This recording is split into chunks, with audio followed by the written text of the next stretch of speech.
Hello, welcome to this episode of Webchat with by MICA, the Motor Industry Communicators Association. I'm Euan Antona, a committee member responsible for training at MICA and a practicing PR at automotive communications agency, Talk Agency Group. We're joined today by Abigayle Andre from Talks Cars and Jim Holder, who's transitioning from editorial director at Haymarket to his new PR role at Renault. I'm also joined this week by MICA Chairman and Ford Corporate and Sustainability COMMS Manager, Oliver Rowe. Abigayle, Jim, I'll hand over to you to do your introductions. Sure. I'm Abigayle, also known as She Talks Cars, talk about cars. I'm a content creator, automotive journalist of the new age, and a TV presenter. And I talk about all things cars and inform UK drivers about everything they need to know about buying a car, financing, and everything else in between. So I am Jim Holder. As you said, I spent the last 8 years or so as editorial director at Haymarket. That's auto car, classic and sports car, car and accessory trader, move electric, what car. I'm probably old enough to be called old automotive media to Abigaille's new, but I hope I know a bit about the new as well, particularly around social and video. And yes, it's true, I am switching to the other side with Renault from September the 1st, where I will look after communications for their free brands. Marvelous. Thank you ever so much. Thanks for joining us. There are 6 exciting questions to follow, and it's all about the fast changing world of auto comms, and we're going to start with what's front of mind for so much of us. That's 2030. So how has the focus of new petrol and diesel vehicles going off sale in just 7 years time changed your role? Is there more interest in automotive as consumers try to understand the impact on them, or is there more appetite for heritage and combustion engines as they just try and forget about EVs? Abigayle first. Okay, sure. So the content that I started creating initially was not EV focused. It was ICE stuff, petrol, diesel. And obviously things have started to change quite dramatically. You've not just got the 2030 ban coming, you've also got ULEZ zones expanding. You've got like clean air zones. There's a lot of different changes that are linked to the tailpipe emissions. So the more things that come out that impact people, the more people are trying to understand, hang on, what's going on? How is this going to affect me? And they're also looking for information to inform what they're going to buy next, because they might not need a car right now, but they might need one in 6 months. And with all the delays, they want to know now, what shall I buy? So I find that there's a big knowledge gap there still. So I'm often asked questions about going electric, hybrid, which one's best to do. And the kind of cars that I review are mainly EV. And another interesting thing that you said is, are people like rebelling against it and wanting to go to, you know, combustion engines and classic cars? There is elements of that. I think some people are anti-EV, but it's more of a psychological resistance, not that they hate EVs. And also it's the knowledge gap again. They don't really understand, and some people can't afford it. So I think there are some people that are against going EVs. They don't really want to engage in that content, but deep down everybody needs to understand how it affects them going forwad. So they do, even if they don't want to admit it, do look for that type of content. So yeah, I think things have changed. I review a lot more electric stuff or hybrid vehicles, and yeah, the landscape has changed a lot, even in the short time that I've been doing content. Yeah, shows how much it's changed so fast in such a short period for you, Abigayle. Mm-hmm. Jim, what do you think? Yeah, I can sort of only echo what Abigayle says. I think, you know, the point really is that it's never been as complicated as it is now. It's set maybe 120 years ago when it all started, and they were having the same dilemmas between petrol, steam, electric, and so on and so forth. It literally has never been more complicated. There have never been as many choices of where to go. And, you know, really for publishers, that should mean a ripe old time, because that confusion will drive people to their websites and to their magazines, because people are looking for trusted sources who can cut through all the sort of difficult narrative and give them the answers. And I think that is a huge opportunity. I know, I'm a couple of months out of date now, but I doubt it's changed. The amount of web traffic going into electric and hybrid stories and explainers far outweighs the percentage of new cars being sold that are electric or hybrid. But that is people trying to plot when they're going to make their move, trying to understand this technology that they're struggling with, trying to work out whether it's the right time to go now, whether it's the right time to go in 3 years' time, whether they're going to wait till the last moment in 7 years' time. And unquestionably, opinions are being more and more polarized. And unquestionably, what that means is that everything I've just said becomes more and more important, that there is some very well balanced and explained content out there created by the people who can tell the stories. Excellent. And how are you both sort of seeing digital and emerging channels of content sort of increasing the interest in automotive generally, would you say? I think that obviously the landscape is changing. Jim will know much more than I will because of the breadth of the work he's done, but the landscape's definitely changing just in general. Even outside of automotive, everything is becoming digital. The way that people consume content, going from traditional media, TV or magazines, newspapers, a lot of people just pick up their phone and everything they need is there. There's no kind of paywall there most of the time. You can just access the information and it's in a very digestible, easy format, video that anyone can understand. You don't even need to be able to read. So I think that we're seeing that trend in every industry, but automotive is particularly interesting because of the 2030 thing approaching. So I think that we are seeing a massive influx of people consuming content. If you compare like social media, let's say, to print's still got place. But being honest, is everybody going to pick up a specialised niche magazine and think, oh yeah, this is for me, it's full of car buying information and jargon? No, it's not. Even though they need a car, they can't relate to the magazine because they don't go on the spanners. They don't know what MPG is. They just know that they need a car. They know how to get in and drive it. They don't know all the stories about it and the specialised information that comes in print. So I definitely think that social media is igniting the flame for people looking more into automotive because they can understand it. It's digestible. The barrier to entry is easier. You just need a phone. It's free. I don't have to go to the shop and get a magazine. I don't have to read through things and then translate what that means on Google to understand. It's the way that it's created is, much more understandable universally for everybody. And I think that in the industry from when I first started, which was only in 2020 compared to now, I can see the change of how much more people have become interested who possibly weren't interested before. But a lot of messages from people saying, oh, my wife was never interested in cars before, but, she loves your content. Well, she's always been interested in cars, clearly. It's just she didn't feel that she was able to be part of the conversation because she didn't know all the stuff. So I feel like social and digital is really lowering the barrier to entry for people to feel a part of the car industry and be involved in cars. So I think it's a positive change for sure. Jim? Yeah, I think it's very valid. I think speaking as an independent now, print circulations, they're not all going down, but they're holding steady or creeping up a little bit at best. I think for a lot of those brands, the print side of it is a brand builder as much as it is a commercial enterprise, and I think that's probably where you have to forget about the platform and think about the brand and actually which brands have the most value, whether they're video, print, websites, social, whatever it may be. There is a pyramid there. I think the one thing most people, not all, are slave to is Google, and ultimately 7 to 8 tenths of content creators are worshipping at that temple of Google because you need to be at the top or at least on that front page to get any recognition. But then you've got to think about your own behavior away from automotive. Which ones do you click on? You click on number one, of course, but you also look for brands that you recognize and brands that you trust.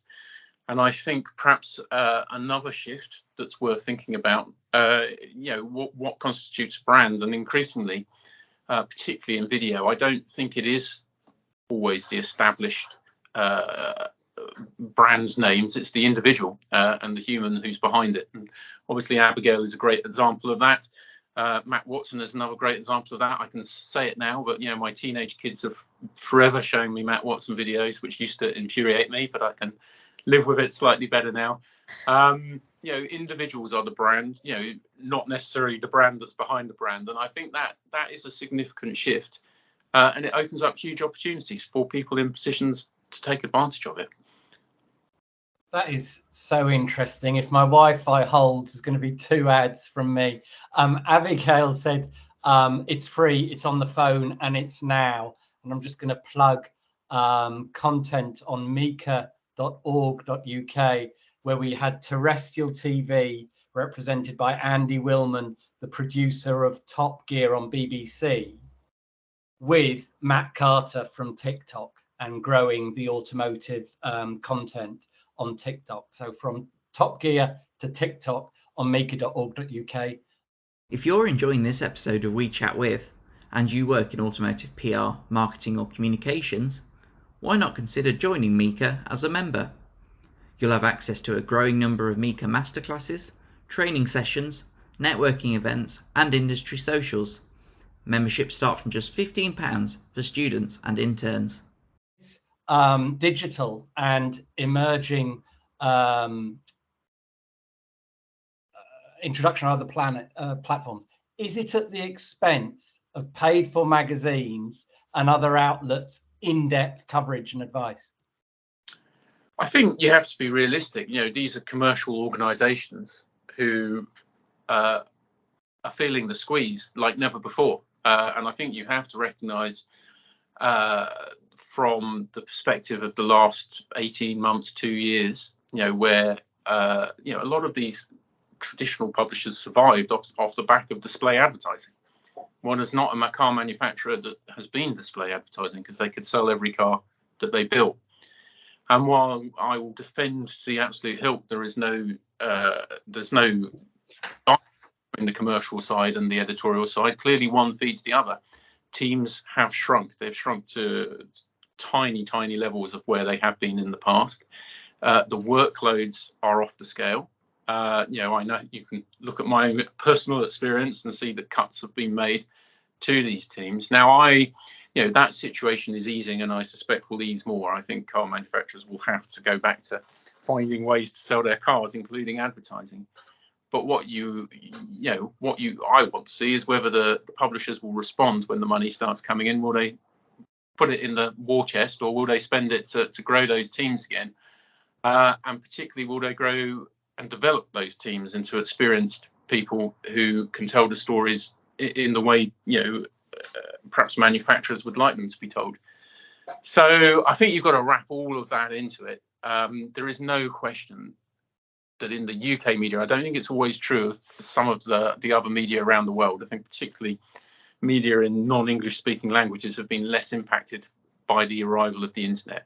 So Spanish and Italians, I think, have held out for a while, but it will catch up with them. The internet has driven a wedge through profits. It's driven a wedge through available time and the demands on that available time, and changed the job in ways just transformed, the timelines that people work to and the type of content they produce.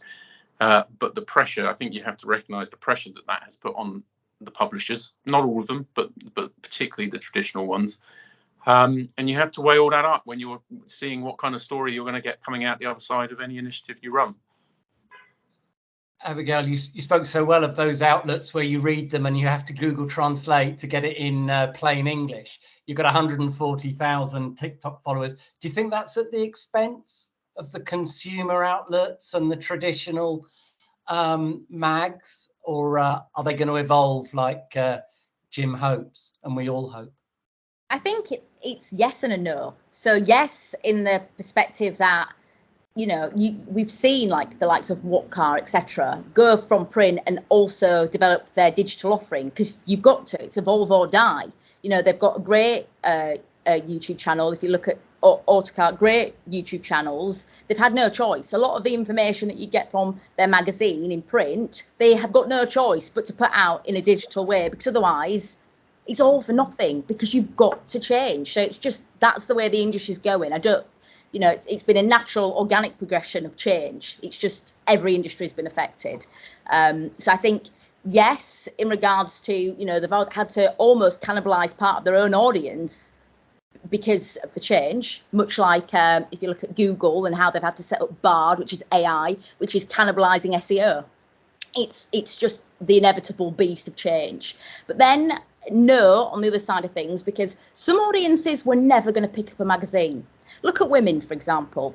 So if you look at any publication, I'm an avid What Car buyer. Like, I love the jargon because I understand it, but I'm not the consumer. So if you look at What Car, if you look at Top Gear magazine, for example, I buy them, specifically Top Gear magazine, great publication. I love the style of writing. But if I read it, there's nothing in there aimed at a woman.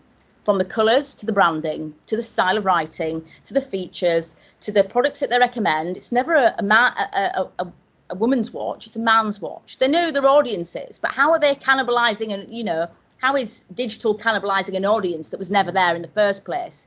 Doesn't speak to women. There is not a magazine for women, that's car related. And I know in the past people have tried. It's just maybe not the right place to reach women, however digital is. But that was never their audience in the first place. And there's also other groups of people that would never pick up a print magazine and read articles or car content, but they will engage with video. Why? Because they can see from the person who's relaying the message someone that looks like them. They can understand in a language. It's not jargon. You didn't have to go to university. You didn't have to do an internship to be able to, find this information out, put it out there. It's a very different style of content that then someone can relate with more, that they wouldn't have related with anyway in print. So I think, yes, some of the audience had to, but that's a natural progression of life. And no, some of those audiences were never going to read, print anyway, because they didn't feel it was for them. Brilliant. Brilliant. Do you think that the industry's PRs and communicators are sort of being reactive and to these sort of trends? Is there more that they could be doing, do you think? I think that I'm quite fortunate in the respect that I work with a lot of amazing people. I'm very privileged in that fact. I'm very blessed. Like, I've not met one person in PR that I think, oh no, I don't like you, or oh no, you've treated me in a way that's not nice. Like, I've got to say that I think people are doing the best they can with what they've got. Like, a lot of the PR teams look, because of the size of the communications that they're coming out with and the creative that they're coming up with is just amazing. You wouldn't think the team was that small. And I think more resources need to be put into PR and marketing and comms by the manufacturers. It's not in their hands. And then it's not fair to then judge them for not doing enough when, well, it takes money. Like Jim said, if you're going to siphon down teams, you can't expect bigger results. You're increasing workloads. You've got higher expectations, as I said, faster turnarounds. Like, you've got an embargo to work to. Or sometimes they want the information straight away. And how soon are you going to have this video content? Video is expected faster, I believe, than an article. And the thing is, what goes into an article is less, in my opinion, than what goes into producing a piece of content. You've got several members of staff working on it. You've got to do the edit. You might have to play with the sound and the grading. You've got to do the research, then write a script, which is essentially an article. How can you expect that in a faster turnaround time versus an article? I just think there's a lot of things at play, and we can't say, the PR teams aren't doing enough. They are. They just need more money, bigger budgets. They need more staff. They need more manpower to achieve, what's needed to create the output. People do expect more content. It's mad. I'll add one more thing, if I may, and that's that the PR teams need to be laser focused on making sure their HQs are measuring what really delivers the best value. And if there's, the last few months, one thing I've learned, there are manufacturers out there that don't measure social media, that don't measure video, that don't, there are all sorts of metrics. And of course, the PRs are going to be led by what metrics they're being measured against. But, it is quite astonishing when you look under the surface in some places, just how out of date perhaps some of those metrics are. And I would absolutely be laser focused on trying to change those metrics to sort of represent the modern world. And ultimately, listen to people, talk to people like Abigayle and ask her what she wants. Don't try and serve it up without asking first, because the content creators are the ones who know what works best for their audiences. Ask them what they want, and then create it for them off the back of that. I just want to add to that note as well, like, as much as I feel that PRs are doing, good, well, the ones that I work with, some I don't work with, I've never worked with, they're not really interested, and that's absolutely fine. But I think that where there is a change that needs to be made, that is in a PR or communicators control, is diversity. And I don't just mean women. Like, as much as, women are still marginalised in this industry, we've also got to look a bit deeper than that. It's not just gender at this stage. We're talking, why do I look around the room and not see any other colours other than white? And, that's no disrespect to anybody, but I'm a mixed race Muslim woman. There's no halal food. I've got to bring a fat lunch. Like, don't get me wrong, some people will go out of their way to make sure I've got halal, and I'm so grateful for that. Like, Bentley are impeccable at doing that. Impeccable. I don't even need to really ask. It's just arranged. I need to see more, not just women there, because there needs to be more women. I need to see more people of colour. I need to see more people of different religions, different neurodivergence, autistic people, ADHD people, dyslexic, dyspraxic people. I want to see people that are, from working class backgrounds, not necessarily middle class with a degree, that have got serious money. I feel like that is something that is, to me, the biggest problem there. Because at the end of the day, the reason why you should want a content creator to create content is not only that they're wicked at creating content, but also they represent somebody who is a consumer for you, because it's not, it's not a secret that we buy from people and we look for whatever's relatable. We trust people who are relatable. I'm sorry, but it's not just, white middle class men that are buying cars, actually. Where I live, it definitely isn't. So why am I not seeing more of those people? Because there are creators out there being, thrown a bone, being given a spotlight, because at the end of the day, they are your consumer. So why aren't we working with them? And we see a lot of data how it is said that women are being left behind on the journey to electrification. It's not being explained well enough to them. I always look at that data and read those case studies and cross out women and put in any and many of the minorities that you've just mentioned, because I think it's applicable to all of them. It's been a very manly, laddish presentation of our product for a long time, which has served ICE because it's so mature and kind of the V8 is the remaining buzz. The whole thing is a buzz now from the bottom up, because no one relatively knows anything yet.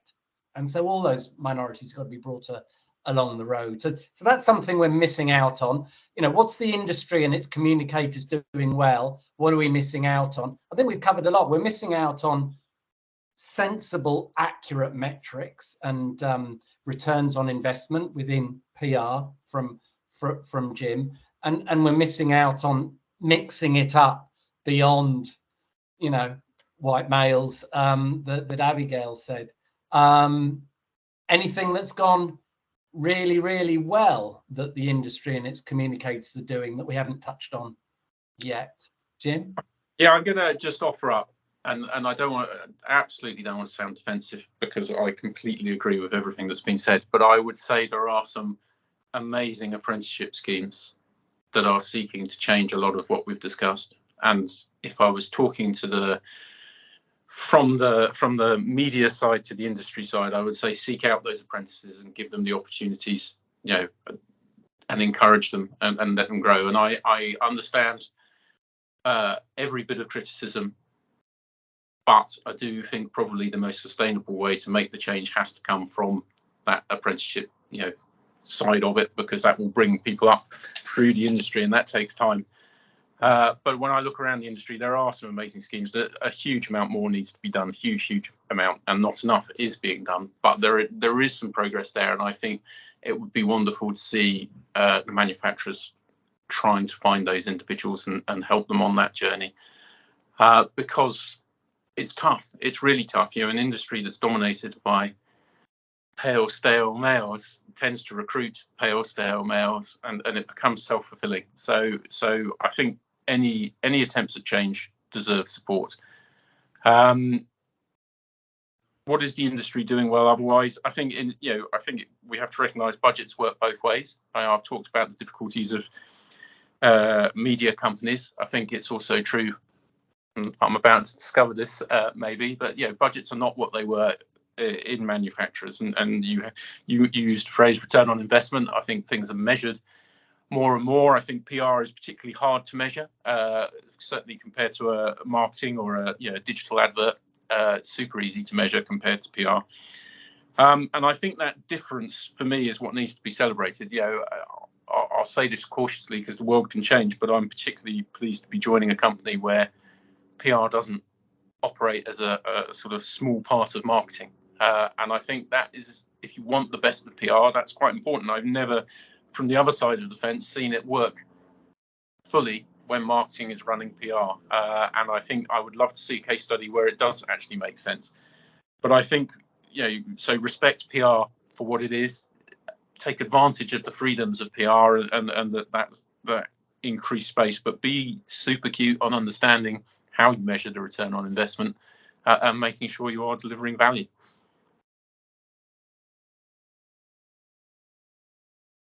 Anything to add, Abigayle?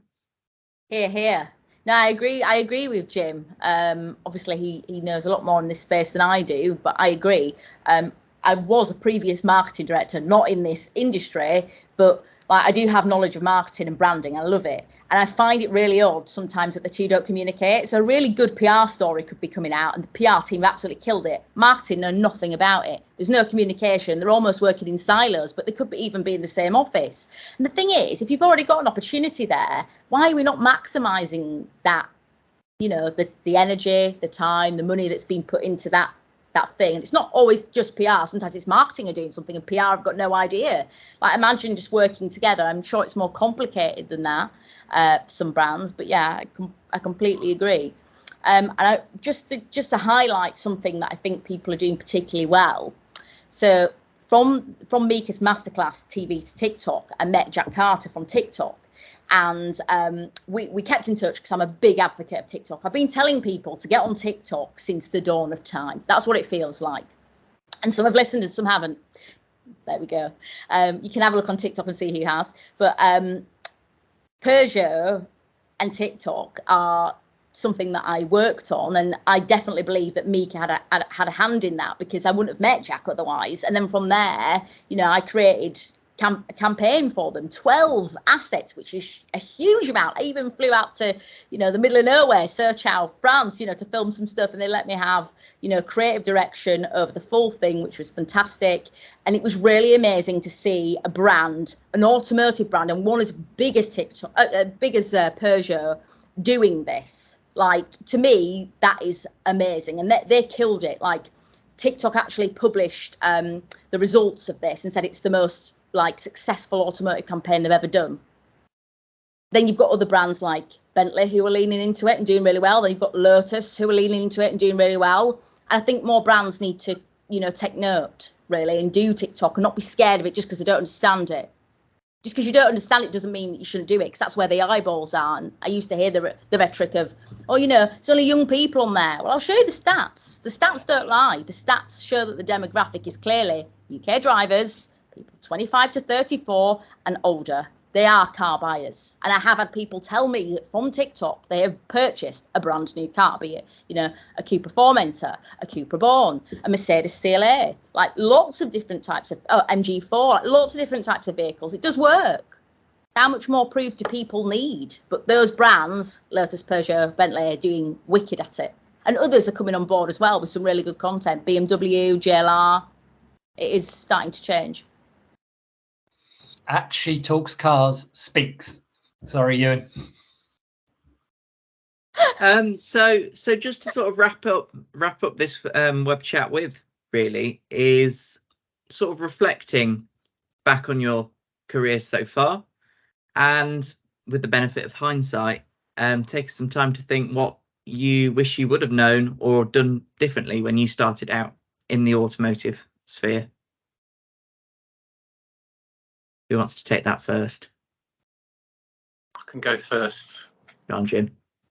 This is easy words and hard action, but I would say just bring an attitude to it that is always to say yes, and particularly in a changing world. And I started long before, we barely had websites when I started, but I think if you want to be a motoring journalist,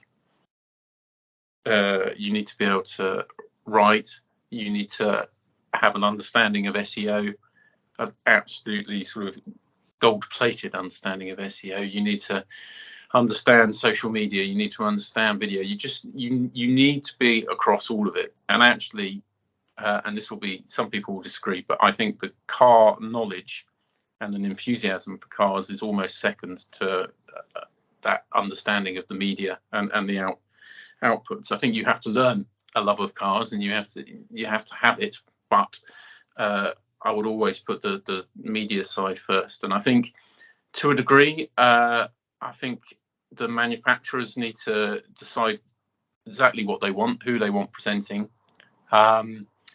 their content, and to which audiences, but they need to be laser focused. And I think perhaps even they need to get a little bit ruthless, should we say, in deciding who is and who isn't coming on their lists. I think there's always a tendency to try and give everyone an opportunity, and actually you may get better returns from giving fewer people an opportunity to do more. So that takes a bit of bravery, particularly saying no to people. But when I look at the landscape, it's absolutely more fractured, if I can use that phrase, than ever before. But it's also pretty clear who the winners are. And I think you've probably got to, on tough times, reduced resources, you've got to focus on your winners. Anything to add to that, Abigayle? I mean, it's hard. It's hard to really say. Like, I'm pleased with what I've done. I've made mistakes like everybody does in anything, but I don't regret them because they were a good learning curve. But one thing that I kind of wish that I'd done more, just being frank, and it's not necessarily just related to automotive, but just be a bit more upfront about what my needs are. So for me, I've got ADHD and autism, and I never really wanted to tell people because, to be truthful, I've never said this before. I thought that if I revealed that side of myself, people might question if I can drive. I mean, I've got a license, and I'm insured and stuff, and I think I'm a good driver, but you never know how people are going to think. And I think that I shouldn't have cared about that. Just being honest. I think that if you bring your whole self to work, not all yourself, but like the things that make you and what makes you different and diverse and relatable, I think that people see that you're more human, and then more people are inclined to say, oh, well, I've got that and I can relate to that. Because there's people in the industry that have got those things but don't want to say them for fear of what people will think. But if I'd have maybe said earlier, then people would have understood me better, but also it kind of helps other people be more honest about who they are as well. So that's the only kind of thing that I think I should have done sooner. I think that's a really valuable point to bring this episode to a close. Jim, Abigayle, thank you ever so much for joining us. It's been a pleasure to chat to you, and I think there's some really great insights for our members and audience to take away from this episode. So thank you very much. Thanks for having us. Thank you very much. If you'd like to stay up to date with the latest news and activities from MICA, check out our website. It's mica.org.uk, and stay up to date with us through our socials too. Thanks for watching.